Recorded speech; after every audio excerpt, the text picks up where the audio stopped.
Assalamualaikum warahmatullahi wabarakatuh. Selamat pagi. Di sini Bu Uli akan menjelaskan tentang formulasi dan evaluasi kapsul bahan alam dari praktikum FSBA ya. Nah, silahkan disimak untuk yang mendapatkan materi kapsul ya. Nah, ini di sini tercantum ada tujuan, kemudian dasar teori dari kapsul bahan alam. Kemudian ada alat dan bahan, nanti silahkan disimak ya.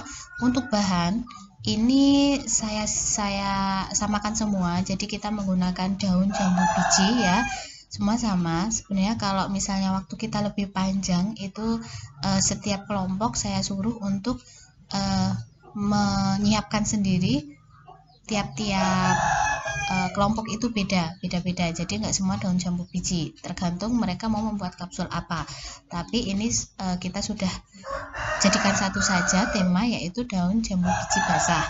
Nah, di sini sudah dibuatkan ekstrak kental oleh PLP, jadi kalian tinggal menggunakan.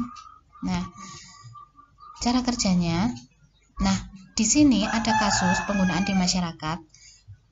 Di sini yang mau kita ambil itu adalah pembuatan kapsul dari empiris, dari penggunaan di masyarakat, di mana di sini kita menggunakan 7 lembar daun jambu biji untuk diare. Nah, kemudian dari penggunaan empiris, daun tersebut 7 lembar daun tadi direbus menggunakan 2 gelas air sampai mendidih dan tersisa 1 gelas saja, diminum 2 kali sehari. Nah, untuk meningkatkan potensi sediaan dilakukan penyarian terhadap 500 gram daun jambu biji kering hingga menghasilkan 50 gram ekstrak kental. Nah, ini nanti adalah menyesuaikan dari berat saat praktikum. Jadi, di sini kan Bu Uli sudah ada oret-oretan untuk tabel penyesuaian dosis kapsul dari empiris ke ekstrak ya. Tapi, ini adalah simulasi, artinya Bu Uli menggunakan dari sini. Tapi ketika nanti kalian di praktikum sebenarnya ini menyesuaikan. Jadi kemarin Mbak PLP itu membuatnya dari 400 gram itu menjadi sekitar 90 gram ekstrak. Nah, tapi dan nanti dikeringkannya tergantung kalian nanti dapatnya berapa banyak. Kemudian ini pengeringannya itu bisa dengan aerosil maupun bisa dengan serbuk daun jambu bijinya. Kalau saya mending pakai serbuk daun jambu bijinya dulu saja. Nanti aerosil itu hanya untuk penambahan ketika kapsulnya masih ada yang kosong. Nah, itu dimungkinkan kalau serbuk daun jambu bijinya itu cukup. Kalau serbuk daun jambu bijinya nggak cukup, boleh pakai aerosil. Jadi itu nanti menyesuaikan ya. Nah, sebelum masuk ke sini, kita masuk ke perhitungan. Jadi sebelum kita melakukan cara kerja, kita hitung dulu. Nah, kemarin sudah di teori untuk cara perhitungannya. Jadi bahan segarnya berapa, simplisiannya berapa. Nah, di sini yang digunakan adalah 400 gram. Kemudian ekstrak kental yang terjadi itu 90, berapa ya, nanti akan diinfokan oleh Mbak PLP. Nah, ekstrak keringnya itu tergantung yang kita keringkan. Kemudian untuk ekstrak kental ini kita kan tidak memakai 50 ya, kita memakainya berapa, misalnya kita hanya mengambil 9 hanya mengambil 9 gitu ya, 9 gram, nggak semua kita ambil. Nah, dari 9 gram ini dapatnya berapa? Misalnya dari 9 gram itu dapatnya 15 gram misalkan ya. Nah, ini tinggal kita hitung saja.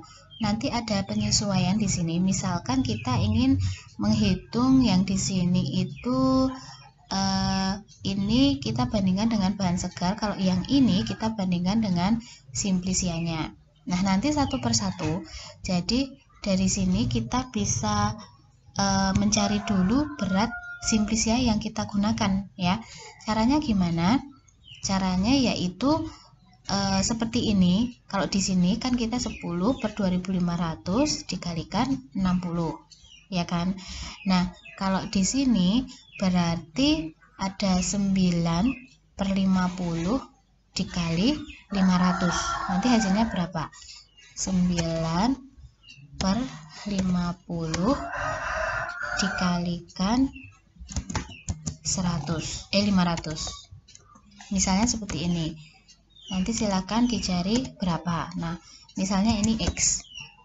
Nah, berarti nanti kita bisa mencari yang di sini. Yang di sini. Yang katakanlah saya nulisnya di sini ya.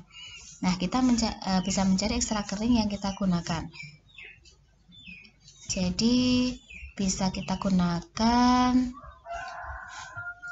yang di sini misal ya. Yang di sini yang sebenarnya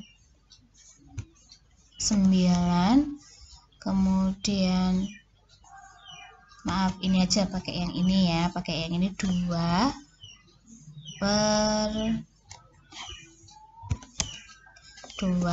per ini ya, per X, karena X tadi sudah diketahui ya, dikalikan ini 15.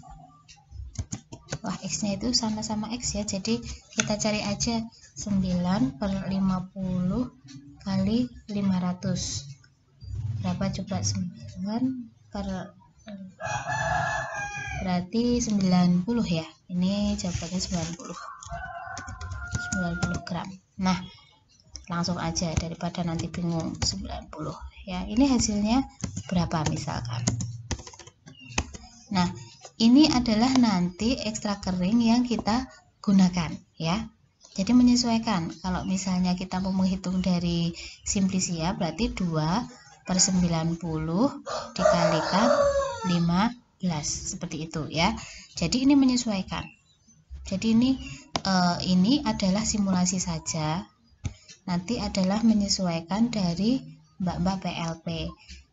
Nah, kalau ini juga menyesuaikan. Jadi nanti kenapa kalian disuruh membawa 7 lembar daun basah dan 7 lembar daun kering, karena ini nanti akan benar-benar ditimbang. Misalkan di simplisia itu 7 lembar daun keringnya itu 2,5 gram, yaitu jangan 2 di sini, berarti 2,5 gram. Seperti itu ya, seperti yang Bu Uli jelaskan di teori ya, silahkan dibuka lagi teorinya.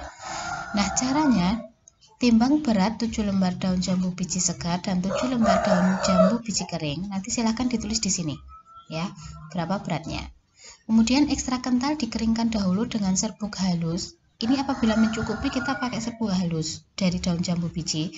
Tapi kalau tidak mencukupi silahkan menggunakan aerosil. Tapi salah satu aja ya. Kalau serbuk ya serbuk, kalau aerosil ya aerosil. Atau kalau nggak ada aerosil boleh laktosa ya. Kemudian kalau masih kurang kering, kurang mawur ya bahasa Jawanya, itu bisa di oven sampai menjadi serbuk yang kering atau mawur ya. Nah, kemudian setelah itu hitung dosis ekstra keringnya. Nah, di sini ini dihitung. Ini dihitung menyesuaikan dari berat-berat yang ini tadi, yang saya biru itu ya. Nah, setelah itu hitung dosis untuk sekali minum ya kan, itu untuk sekali minum.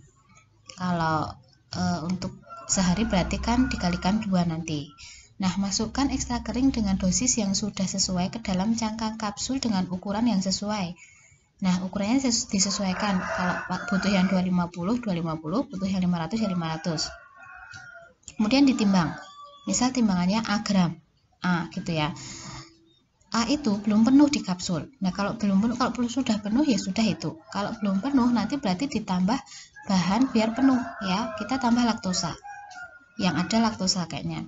Nah, kalau di sini aerosil boleh diganti laktosa. Kemudian kita tambahi di kapsul yang sudah kita timbang A gram tadi, itu ditambah laktosa hingga penuh. Ya. Kemudian kita timbang lagi. Misal B gram. Berarti kan ada selisih tuh. B gram dengan A gram. B gram dikurangi A gram. Nah, kemudian kalau sudah berarti selisihnya misalkan C gram ya.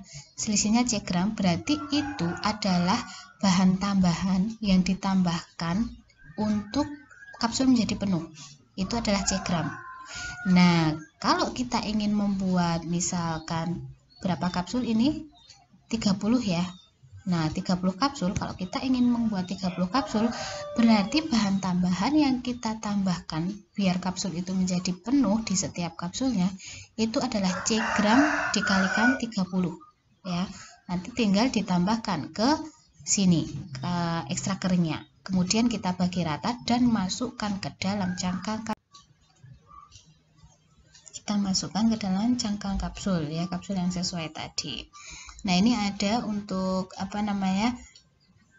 cara-cara tadi ya untuk memenuhi isi dari cangkang kapsul. Di sini sudah ada, nanti silakan dibaca, disesuaikan. Nah, kemudian akan dilakukan juga evaluasi masa kapsul, yaitu serbuk yang kita buat tadi yang harusnya mawur tadi ya. Jadi kita pakainya serbuk nanti, bukan granul untuk kapsul ini. Nah, untuk serbuknya nanti silahkan dicek juga untuk laju alir, kemudian sudut istirahat, bulk density. Kemudian selain itu juga evaluasi sediaan kapsulnya. Jadi sediaan kapsul yang sudah jadi tadi juga dicek untuk keseragaman bobotnya, waktu hancur, uji disolusi. Nah, ini uji disolusi ini di kampus mungkin nggak ada alatnya. Kalau ada nanti silakan dikerjakan. Kalau nggak ada, kita pakai yang di lab alatnya ada. Misalnya waktu hancur, keseragaman bobot, seperti itu ya. Oke, itu yang bisa Bu Uli jelaskan untuk kesediaan kapsul dari bahan alam. Silahkan dibaca lagi, silahkan dipahami lagi biar di lab itu tidak bingung ya. Demikian yang Bu Uli sampaikan, semoga bermanfaat. Wassalamualaikum warahmatullahi wabarakatuh.